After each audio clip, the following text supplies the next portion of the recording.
Sorry, the phone cut my memory cut off because I forgot to delete the previous video, 30-minute video. So back to where I was saying. If it's a smaller kit that's, recently, that maybe still be nursing, maybe still eating a little bit of food, and it's very symptomatic and you need to treat it, do 100 milligrams, which is 1 milliliter. And if you think it's between 5 and 10 pounds, do, a quarter teaspoon and then half of a quarter teaspoon. Even if you give it a full half a teaspoon, as if it's a 10-pound animal, you're not going to hurt that animal. You are not going to overdose that animal. And if it's sick enough, full of parasites enough that it's symptomatic and you can see it's got, it's carrying a foot or both feet, it's got neuropathy where it can't walk, or it's having visual problems, it's got open abscesses, go ahead and treat it with full 200 milligrams. You're not gonna, it's not gonna have any symptoms, and you're gonna knock those worms out even quicker. That's what I'm saying. You cannot harm these animals. So when Unse's going, well, what if you throw the burrito to the animal and he misses it and somebody else gets it? They all carry roundworms. You just did the animal a favor. And you're not going to let that happen often because this shit's too freaking expensive. So he was just, what he was doing was called grasping at straws. And that's what all the Epstein's pals are doing because they know they're going down. But even they're all in bed with big pharma, so they know everybody wants their heads on a platter after what they did with the COVID scamdemic. So basically what I do is whatever my dose is going to be, if it's for a kit, it's a quarter teaspoon. If it's for a larger kit, it's a half a teaspoon. If it's a big male like Buddha got 4 milligrams. So he got closer to 3/4 of a teaspoon of dewormer. You dose him once a day for 3 days. He recovered miraculously after one dose because I started his dose and they went into torpor because we got a snowstorm. When he came out, he was fine. I went ahead and finished him off, got him the rest of his doses, but he's already healing up. So I mix whatever the dose is, a quarter teaspoon, half a teaspoon, or 3/4 of a teaspoon, with about a teaspoon, maybe a half a tablespoon or a tablespoon of peanut butter. Then I spread that. You mix it up really good. The peanut butter gets a little bit lighter in color, but that has literally no taste. It's chalky and thick. And there's very little in here. There isn't even enough in here really to mix up and make a dose. I'm waiting on my new bottle to come in the mail that was gifted by one of the subscribers. M. Stark. I don't know the first name, so. So then, this is the small tortillas. I spread it on enough so it goes over about half. I fold it over, and the peanut butter makes it stick really good. Then I cut it, and then I save the other half of the tortilla for the next day. And I roll it up. Now, if it's a bigger animal, I just give them the whole thing. If it's a little kit, whatever that little burrito that I've just rolled up, I will cut it in half, and they'll get. Wait till it's away from. I may even make up, if it's a kit that's in real trouble, like the two that have the bad eyes, and there's a whole bunch of them out there, I'll just take regular peanut butter and slap it on 2 or 3 burritos, roll them up, cut them up, and throw them to everybody else first. And as soon as they get their little slice of peanut butter, they're gone. And then the only one left is the one with the bad eye from the worms. I make sure I've already got his medicated in a different container, like I'll put it in a Ziploc bag by itself. Then I toss his to him or her to make sure it gets the section of peanut butter, the section of burrito that has the actual medicine in it. So now you don't have to use burritos. I did this because I can roll it up, and when I toss it, the medication is secure. It's in that sticky peanut butter. I'm not going to lose part of the medicine on the ground, and I know they're going to eat it all. That medicine isn't getting wasted. This stuff is too expensive to be careless with it. That's another thing Oons Day and whoever it was that paid him off didn't think into consideration. We're going to be very careful with this stuff because it's too expensive to just be willy-nilly with it. And I've had it where I've had, like in the summertime when they're all on full feed, like Mimi's baby, that little Pooh Bear, he was so crippled he couldn't walk. They're already gone. They've left him behind. Everybody else is gone. He's sitting here by himself.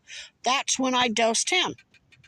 He was well in 24-foot. Look, there's Dolly trying to bust in.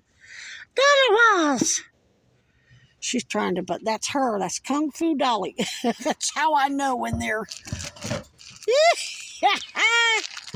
So anyway, I'm going to post still shots of the dog dewormer safeguard instructions and a still shot of this one, and I'll write everything down in that post that'll be here on the YouTube. Like when you go to my like if you click on my little icon and it goes to my profile, you'll see a list that says shorts, videos, then you go over and it'll say community. Click on community and that will show my regular posts of like photos and where I posted my artwork, and that's where you post still photos.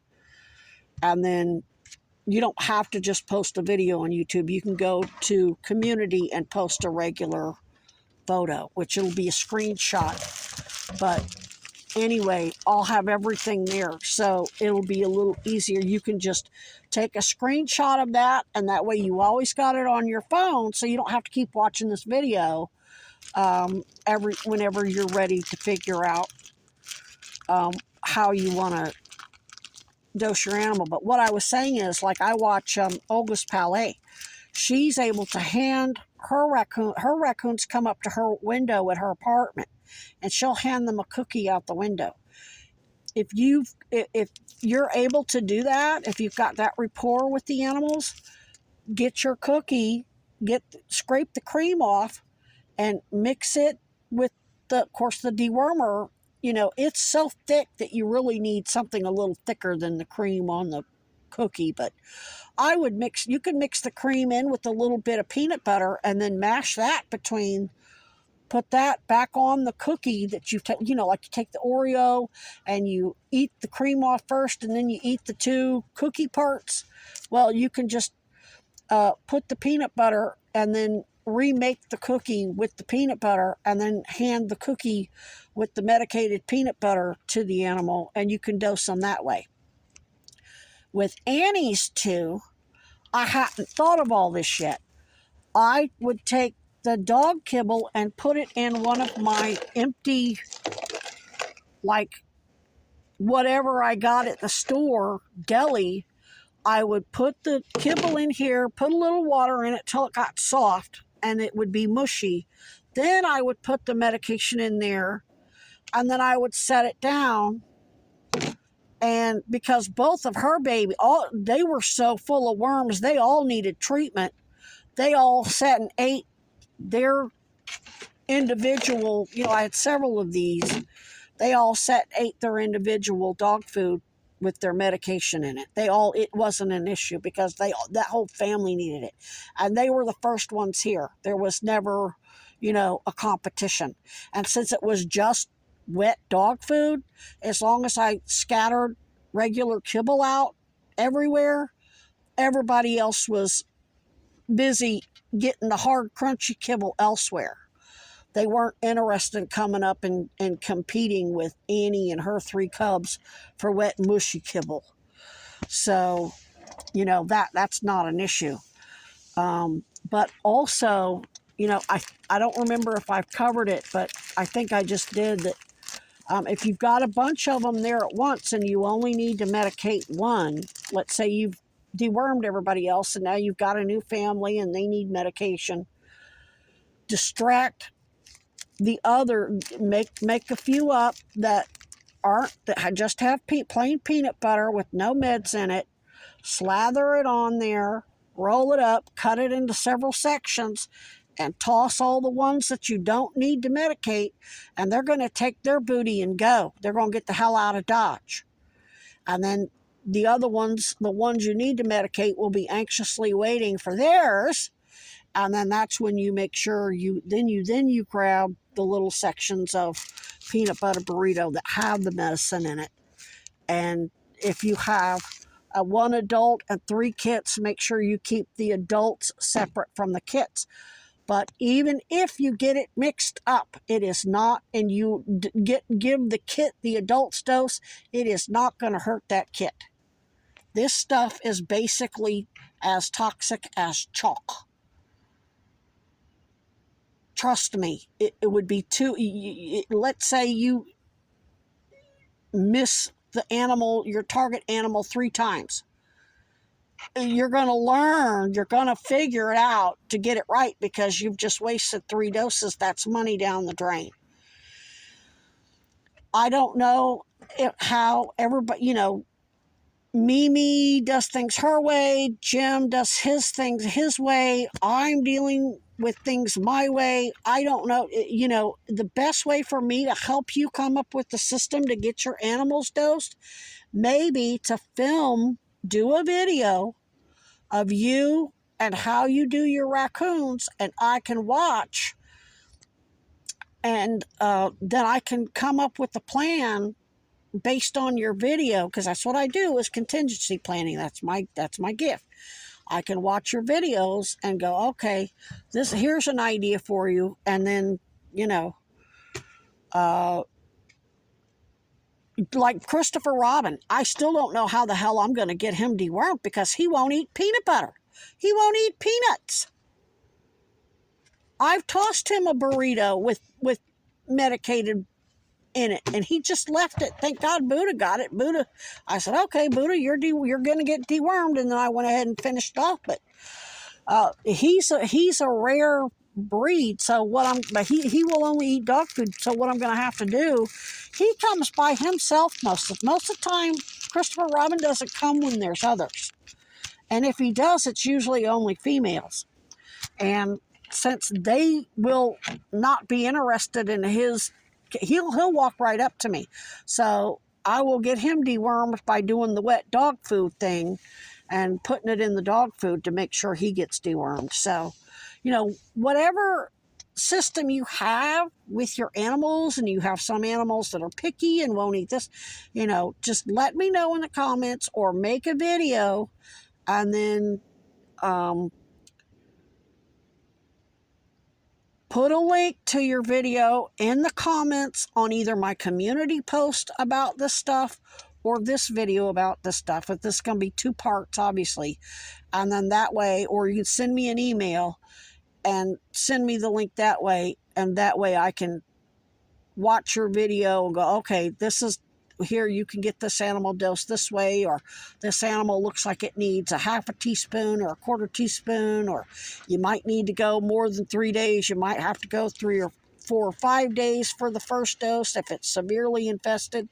So let me know, and if it's an odd situation, I'll download the video to the flash drives that I drop off for my team to review. So you'll get you won't get to consult with my team personally. You'll never know their identities.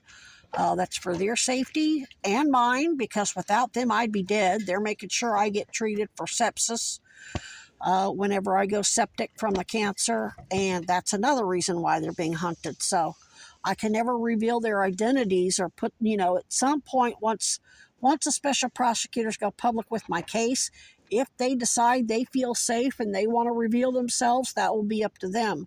But they're young and their careers are on the line. They've got families. Some of them have kids, or they have, vulnerable partners. And I don't think they'll ever reveal who they are, but they were helping me anyway. There's going to be lots of whistleblowers at University of Vermont. There's going to be thousands of them, but nobody will ever know which ones have been keeping me alive. And the students are very well networked.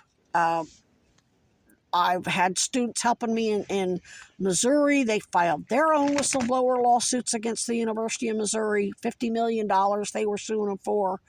ASU, U of A, UCF, University of Buffalo students were helping me, and now University of Vermont students, because their entire administration is corrupt. And when you're going into a lifetime of debt on student loans, and your professors and your university admin are threatening you to either participate in their racketeering, or your whole athletic or collegiate or future career and whatever the hell it is you want to do is threatened, yeah, that pisses kids off.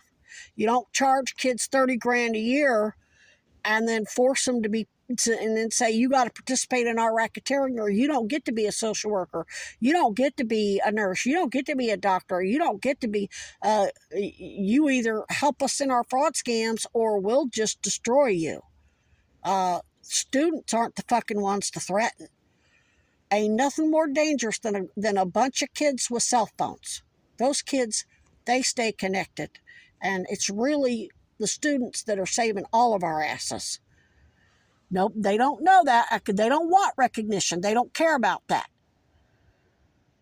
They want a future, and they don't care about race, color, creed, religion, what a political party you are, whatever. They're helping everybody. So when Oonstay's sitting there, you could do, and making up me and my team look like we're potentially harming animals, you just threatened all those students. Not to mention all the military personnel, veterans and active military, not real bright. Because you'll never see them coming. You don't threaten a JAG Corps and a whole team of Navy Special Forces. Green Berets, Marine Special Forces, and Army Special Forces. Air Force paratroopers. How stupid can you be when you're just a schmuck that slings paint and no military?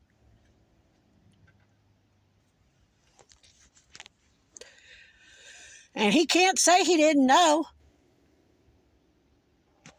I don't feel sorry for him.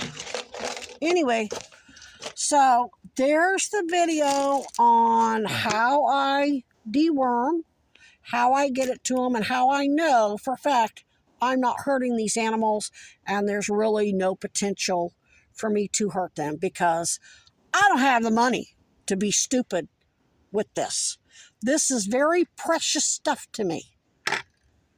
This keeps these animals from, I don't have to see them with big abscesses on their face, big holes in their face, big holes in their feet, yelling and screaming, and it's very loud. And like the little one that was up in the tree, he was crippled. He was stuck 40 feet in the air. He couldn't climb down and to be with his family.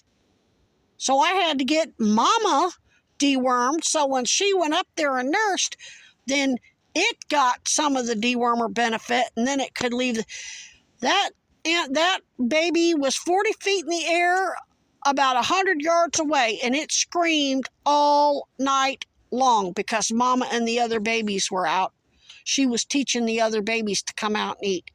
I didn't get no sleep all night. That's how loud it was. When I'm an empath, so when I see another creature in pain, I hurt right along with it. Nope. So yeah, at $40 a bottle, I'm going to be real careful with this stuff. And the dog and cat dewormer, it's even more expensive. I mean, you really only need, I mean, you know, most people don't worry about it because they've only got, even if you have multiple dogs or multiple cats, treat them once, it's one and done. But with the raccoons, I've always got a new family. They keep getting knocked up, and now I've got another new family. So, but yeah, so it's a little more expensive for me. I have to be careful. I'm not getting paid. I get Social Security benefits until I start getting my work comp. And yeah, I don't have the money to play around with it. I don't think anybody does. So anybody comes at you and says, "Oh, don't do that. You could hurt the animal," they're talking out of their butt because they're not using logic. This stuff wouldn't be available on Walmart, Amazon, Tractor Supply, PetSmart, whatever, over the counter, if there was, with human error being likely, if it could really harm animals, it wouldn't be so easily available without a veterinarian prescribing it. So just a little reassurance. Everybody have a good night. Have any questions, leave them in the comments on this video. And if I don't respond because I'm busy and I don't get notifications from YouTube, put it in the community post where I'm going to post the screenshots of the dog dewormer dosing instructions and this, so you can compare and see, because my team had to break it down for me. Have a good night.